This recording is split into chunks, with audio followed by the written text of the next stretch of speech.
Hey, Mike Brookfield here. How's it going? Welcome to another installment of what are we doing? We're checking out all of these great blues players and learning the licks in A, and then we can kind of compare them. You know, look for commonalities and differences between the playing. And T-Bone Walker, one of my favorites. There's an accompanying PDF to go with this, like there is the other ones in the the guided practice series. We've done the Three Kings, haven't we, recently? And thanks to everyone who's joined Patreon. All you have to do to get the tab is go to Patreon, become a free member, and if you want to support me, you can throw in a tenner a month into the Keep It Burning club. But otherwise, it's just free. You just go and grab the tab. It's always good to do that first and then play along with the lesson, I think. T-Bone Walker, you can always tell the dudes who've played along with T-Bone Walker. I love T-Bone Walker's playing, and I love it when I hear people play like T-Bone Walker. If you listen to like Kirk Fletcher and J.D. Simo and even B.B. King and Jimmy Vaughan. Jimmy Vaughan has a lot of this kind of playing stuff under his fingers, doesn't he? So if you want to play like all the heroes, and they're all my heroes, and T-Bone Walker's a real important person, I think, just as important as any of the Kings. I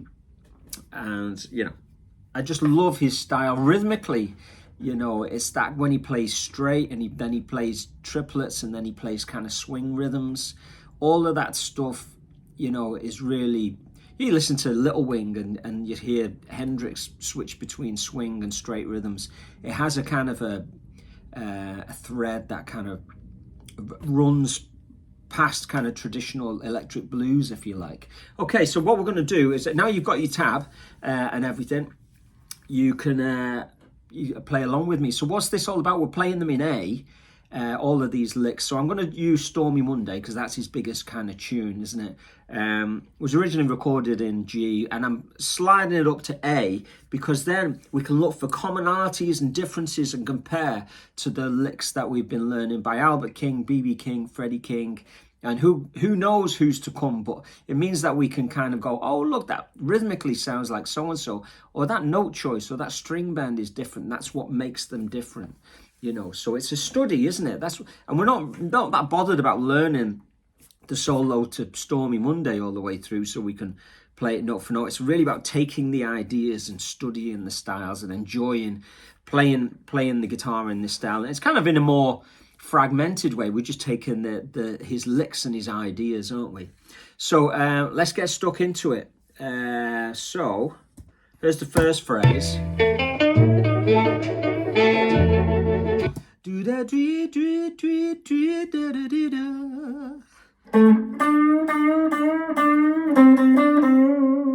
So it's all I know I've said it in nearly every video, little microtonal bends. So it's kind of vibrato, or is it kind of is it bending? You know what I mean? It's this kind of like subtle difference between vibrato and when a note changes. Is it a quarter tone bend? So and it's quite, it's so cool the way he kind of makes the entry.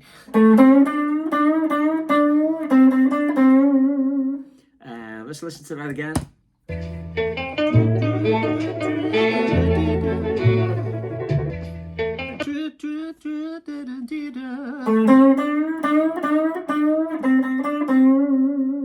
Okay, let's check out the next phrase.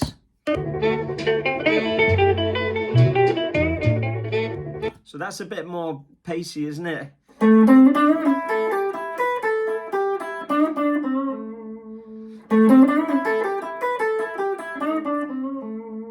So the first bit is, this is a little kind of double time triplet. And then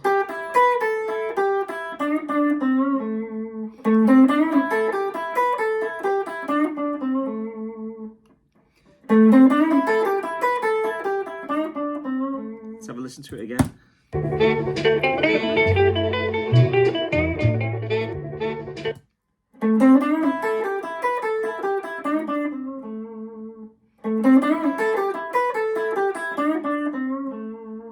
Great stuff. Let's check out the next one.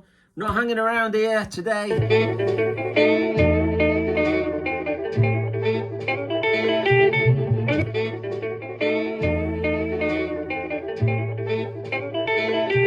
So again, the rhythmical swing phrase he throws in at the end. So you've got this.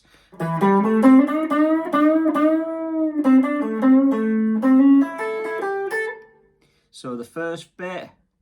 Let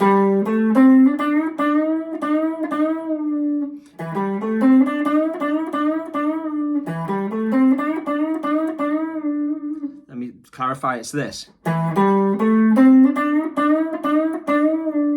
then.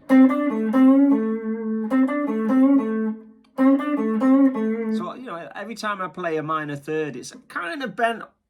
It's not going up to the major third. It's some note in between the minor third and the major third. Sometimes I'm pushing it. I'm dragging it, pushing it up or dragging it down. And it gives it that moaning, authentic kind of sound, doesn't it?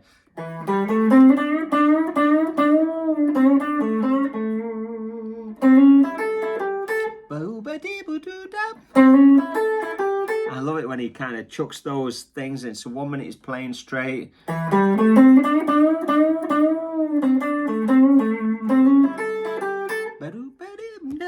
Let's listen to it again.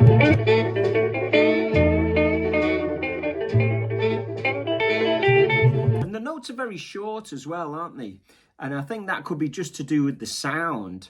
You know, there's not a lot of sustain in the notes because, you know, it's just a clean tone, isn't it? You know.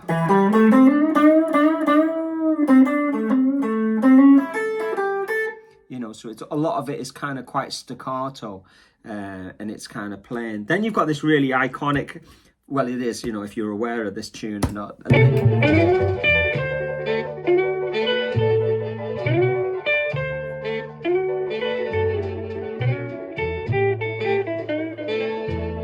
So it's really cool, isn't it?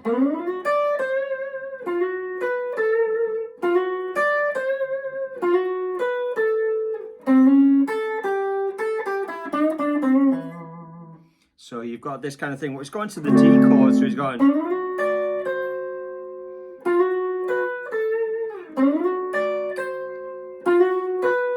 And then when he goes back to the A chord.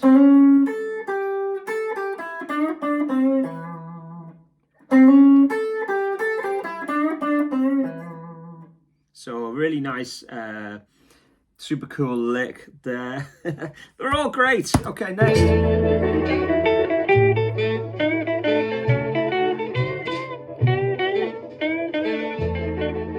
So again, you've got this. You know, it's the second time he's played that. And again, he swings it, doesn't it?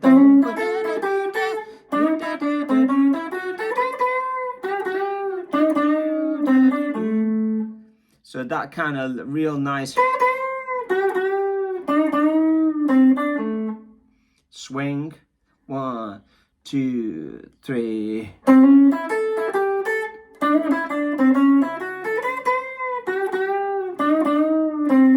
See the way the lick starts on the 4, so it kind of crosses over the bar line, which is really nice.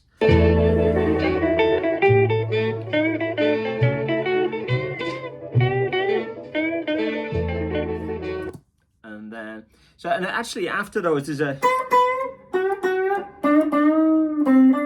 a kind of almost a bit of a silence in between each one of them, isn't there?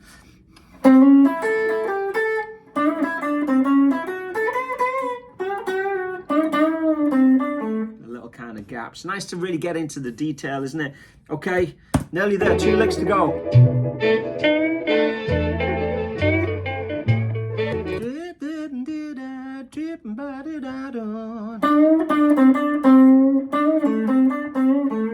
Whenever I see a band and then you hear that they play the root after it, I think, well, do they bend up and then play the 4-string 7? I always think, well, they must have bent down.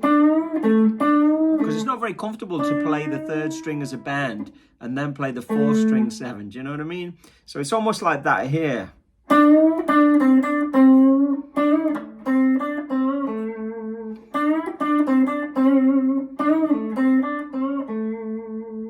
So listen to that again.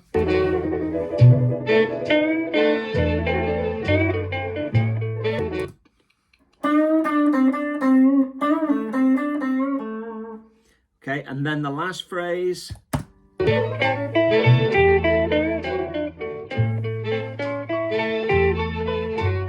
That's so just really cool triplets.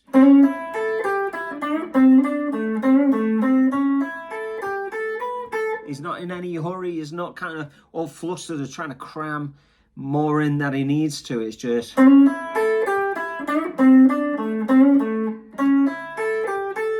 And that's what reminds me of like Jimmy Vaughan. It's so thoughtful in its content, you know what I mean? He's not just ripping in an unthoughtful way. It's just got so much experience behind it. Millions of gigs behind it, hasn't it?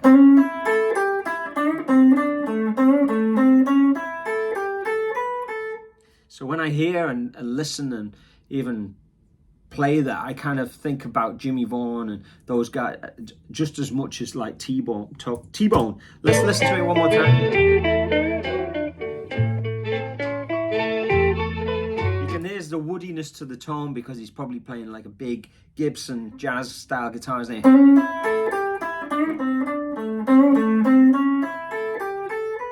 But Strats can do it all, so I wouldn't worry about it. If you've got a Strat, you've got a Telly. It doesn't matter what guitar you're playing, actually. Who cares? It's about the notes and the feeling behind the notes. That's what we're more concerned about. So I'm not using any pedals there. That's just straight in, you know, no overdrives or anything needed. And it's nice, isn't it? Just plug into your amp, play some T-Bone. So I hope you enjoyed that. Recommendations welcome below. You know, we'll get back to the Clapton soon, but I'm kind of enjoying this. I think it's a nice little thing to do for a few weeks where we take a load of artists and just like, you know, close them into the key of A and work on them. And then we can do that. Look for those things that make them special. You know, it's definitely worth doing. You know, I'm just documenting my practice. I'm enjoying this and I'm just sharing it with you in hopes that you dig it too. So anyway, keep it burning. Don't forget to go to Patreon, get the PDF, all that stuff. Speak to you soon, bye.